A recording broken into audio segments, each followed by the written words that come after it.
భోజనం అని అనటంతో ప్రతి క్రైస్తవుడు తన బ్రతుకులో భోజనం తన దగ్గరకు వచ్చిన మరుక్షణమే మొట్టమొదట చేయాల్సింది ఏంటంటే, దేవా ఈ దినం తినటానికి నాకు ముద్దన్నం ఇచ్చినందుకు నీకు స్తోత్రం అయ్యా. కనీసం ఈ అన్నం కూడా, ఈ ముద్దన్నం కూడా లేకుండా ఆకలి దప్పులతో అల్లాడిపోతున్న వాళ్ళు లోకంలో కోకొల్లలుగా ఉన్నారయ్యా. నేను పస్తు పండుకోకుండా, నా పిల్లలను పస్తు పండుకొని ఇవ్వకుండా, అయ్యా తినటానికి ముద్దన్నం ఇచ్చినందుకు నీకు కృతజ్ఞతలు అయ్యాని భోజనం చేసిన పానం చేసిన దేవునికి కృతజ్ఞతాస్తుతులు తెలియచేస్తూ దాన్ని మనం స్వీకరించేటువంటి వారిగా ఉండాలి. Praise the lord.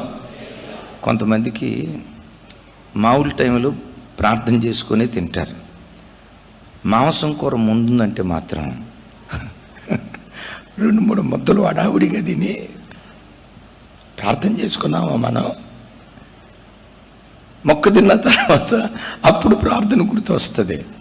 ప్రతి క్రైస్తవుడు తన బ్రతుకులో తను ఏది తినబోతున్నా, ఏది త్రాగబోతున్నా, అయ్యా కలిగి ఉన్నది ఏదియో ఆయన లేకుండా కలగలేదని వాక్యం చెప్తుంది కదా. నేను అనుభవించే ప్రతిదీ నీ దానము, నా హృదయపూర్వకంగా నేను నమ్ముతున్నాను. ఒకప్పుడు పిడికిడి అన్నాన్ని కూడా నోచుకొని బ్రతుకయ్యా నాది. ఒకరోజు కడుపు నిండా మంచి భోజనం చేస్తే ఆ తర్వాత వారం 10 రోజుల తర్వాత ఎట్లాంటి భోజనం చేసేవాడిని అయ్యా. ఈరోజు అయితే నేను కోరుకున్నది తినేటట్లుగా, నా పిల్లలు ఇష్టపడింది వారి కొనిపెట్టేటట్లుగా ఈ సామర్థ్యాన్ని నాకు ఇచ్చావు అని మెతుకు దేవునికి మనం కృతజ్ఞతాస్తుతులు తెలియచేసేవారిగా ఉండాలి. యేసయ్య పిల్లలుగా భోజనాన్ని కూర్చున్న వెంటనే కుక్కలు తిండికి ఆతృత పడినట్లుగా యెషయా గ్రంథంలో రాసి ఉంటుంది.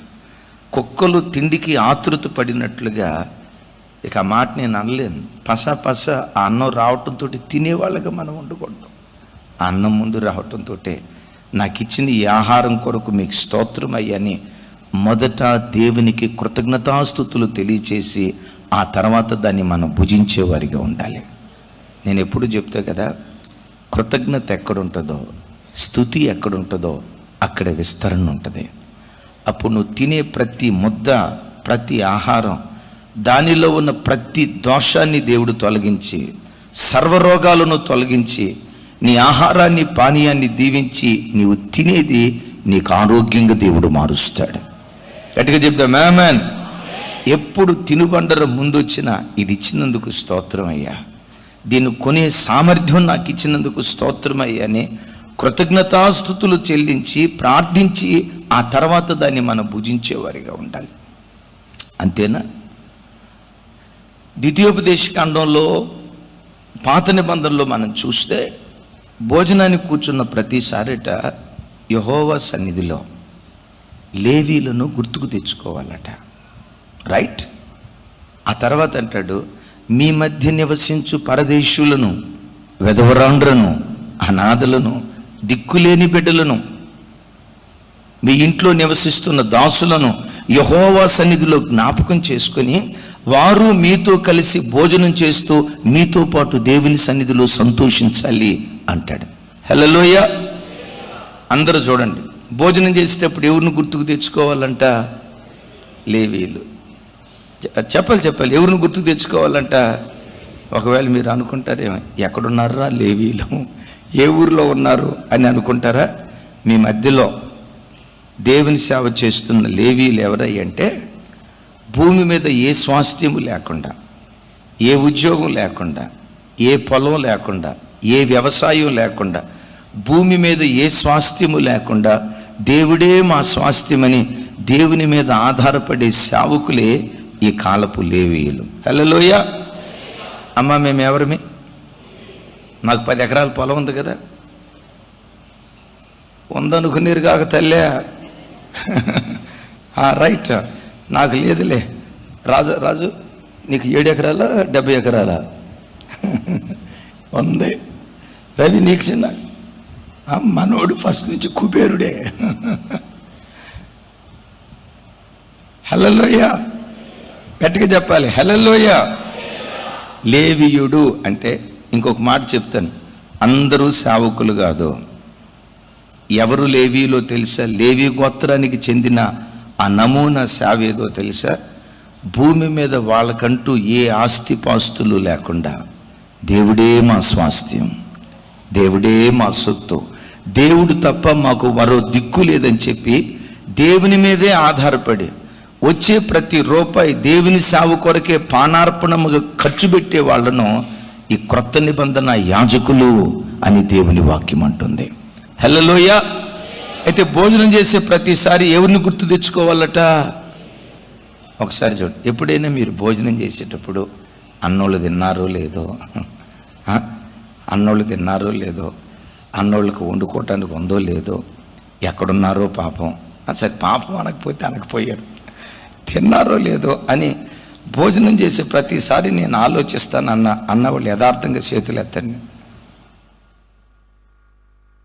పుణ్యాత్ములారా, ఆ మాట అనలేక ఒక్కసారి కూడా గుర్తు తెచ్చుకోలేదా? నాకు అవమానమే. అయితే నేను వాక్యం చెప్పు, నీకు దిగిపోతా. ధనం తినేటప్పుడు, ఏదైనా అనుభవించేటప్పుడు పదే పదే లేవీలను గుర్తుకు తెచ్చుకోవాలి. ఎవరి సేవకులు పిల్లలు ఉన్నారు, వాళ్ళు తిన్నారో లేదో. ప్రతిష్ఠించుకొని దేవుని సేవకు వచ్చినటువంటి చక్కటి అక్కోళ్ళు ఉన్నారు, వాళ్ళు తిన్నారో లేదో. భోజనం చేసే ప్రతిసారి లేవీలను గుర్తుకు తెచ్చుకోవాలి. మీరు అనుకుంటారు, అన్నయ్య మన చర్చిలో, ఎంత పెద్ద చర్చిలో ఇన్ని వేల మంది మధ్యలో ఎంతోమంది తీసుకొస్తారు అన్నయ్య, నేను ఒక్కదాన్ని ఇకపోతే ఏముంది అని నువ్వు అనుకుంటావు. అందరూ అనుకునేది కూడా అదే. 10 మందిలో పావు చావదు అంటారు కదా, చచ్చిపోతా పాము. ఆడు కొడతాడని ఈడు కొడతాడని వాడు, ఈడు కొడతాడని ఇతను, మొత్తం 10 మంది ఏంటంటే చేతులు కట్టుకొని ఉంటారు. సరే, ప్రతి విషయంలో, అందుకని పాత నిబంధనలో జరిగింది ఏంటో తెలుసా? మీ కుటుంబములు ఆశీర్వదించబడినట్లు మొదటి పిడికెడు యాజకునికి ఇవ్వాలి. అంటే అన్నం వండటానికి బియ్యం దగ్గరికి వెళ్ళారు. ఆ బియ్యం గ్లాసులో పోసి పాత్రలో పోసి వండే ముందట అంటాడు, ఒక పిడికిడితో అట్లా బియ్యం పట్టుకొని ఆ బియ్యాన్ని అట్లా తీసుకొని ఒక సంచిలో వేసి, ఇది యాజకుడికి, ఇది యాజకుడికి. సరే, కందిపప్పు దగ్గరికి వెళ్ళారు. కందిపప్పు దగ్గరికి వెళ్ళినప్పుడు ఆ కందిపప్పు తీసుకునే ముందు మొదటి పిడికెడు అంటే, గమనించండి, నువ్వు తినే ప్రతి దానిలో మొదట ఎవరిని గుర్తుకు తెచ్చుకోవాలి? దేవుని సేవకులను గుర్తుకు తెచ్చుకోవాలి. హల్లెలూయా అంటాడు. అప్పుడు మీ కుటుంబములు ఆశీర్వదించబడతాయి అంటాడు. వాక్యం వింటున్న బిడ్డలారా, నా పిల్లలు తిన్నారో లేదో పదే పదే నువ్వు ఆలోచించినట్లు, నీ భర్త కడుపును నువ్వు చూసినట్లుగా, గమనించండి, నీ పిల్లల కడుపును ఆకలిని గుర్తించినట్లుగా, మందిరానికి వచ్చే ప్రతి బిడ్డ దేవుని సేవకుల ఆకలి తీర్చేవారిగా దేవుని సన్నిధిలో బ్రతకాలి. సరే, ఆ తర్వాత ఎవరిని గుర్తుకు తెచ్చుకోవాలి అంటాడు? మీ మధ్యలో బ్రతుకుతున్న పరదేశులు, మీ ఇంటిలో పనిచేసే దాసి, పేద వెధవరాలు, తండ్రి లేని అనాథ బిడ్డ, వాళ్ళందరినీ జ్ఞాపకానికి తెచ్చుకో నువ్వు భోజనం చేసే ప్రతిసారి అంటాడు. అయితే కొన్నిసార్లు పాపం కొంతమందికి తెలియక, గమనించండి, ఇవన్నీ ఏం ఆలోచించకుండా తినేసేసి ఇక అట్లా వెళ్ళిపోకూడదు. భోజనాన్ని కూర్చున్న ప్రతిసారి వీళ్ళను గుర్తుకు తెచ్చుకుంటూ, దానికి ముందుగా మొట్టమొదటి దేవునికి ఏం చేయాలి? దేవునికి కృతజ్ఞతాస్తుతులు తెలియచేయాలి. అయితే ఇక్కడ గమనించండి, భోజనం చేసేటప్పుడు ప్రార్థన చేయాలి అంటే కొంతమంది ప్రార్థన చేస్తారు. ఓ 10 మంది అక్కడ భోజనానికి కూర్చున్నారు. పెద్ద పాస్టర్ గారు అన్నాడు, రే నువ్వు ప్రార్థన చేయరా అన్నాడు. సహజంగా భోజనానికి ప్రార్థన అంటే శాంతాడంత ఉంటుందా, ఇంత ఉంటుందా? చిన్న ప్రార్థన. ఇక మనోడు ఏం చేశాడో తెలుసా? భోజనానికి ప్రార్థన అర్ధగంట చేశాడు. ఈ పాత్రలో ఉన్న అన్నం అంతా కుక్క తిని వెళ్ళిపోయిందంట. ఎందుకు తెలుసా? ఏమని ప్రార్థన చేశాడో తెలుసా? దేవా, మెతుక్కి నీ కొందనాలు, ఈ అన్నం ఎవరు మాకు వడ్డిచ్చారో వాళ్ళని దీవించు నాయన, వాళ్ళ కొడుకుని దీవించు, వాళ్ళ కూతురుని దీవించు, వాళ్ళ భర్తను దీవించు, వాళ్ళ భార్యను దీవించు అని చెప్పి ఆ తర్వాత అయ్యా ఇది వండింది ఎవరో వండిన వాళ్ళని దీవించు, ఇది ఏ కిరాణా షాపు నుంచి వచ్చిందో ఆ కిరాణా షాపును ఆశీర్వదించు, ఆ కిరాణా షాపులో వాళ్ళ భార్యని, ఆయన్ని, వాళ్ళ పిల్లల్ని ఆశీర్వదించు. అయ్యా ఆ కిరాణా షాప్కి ఎంతమంది వెళ్తూ ఉంటారో, ఎంతమంది వస్తూ ఉంటారో వాళ్ళందరిని ఆశీర్వదించు అని చెప్పి ఆ కిరాణా షాపుకి బియ్యం ఏ రైతు పండించాడో ఆ రైతును ఆశీర్వదించు.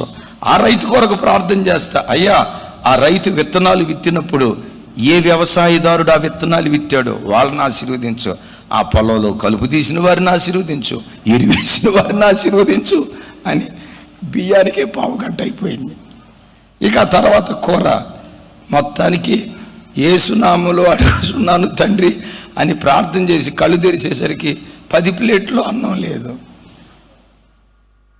అందుకనే ప్రార్థన చేసేటప్పుడు సమయం, సందర్భం, పరిస్థితికి తగినట్లుగా. కానీ భోజనం చేసే ప్రతిసారి దేవునికి ఏం తెలియచేయాలి? సరే,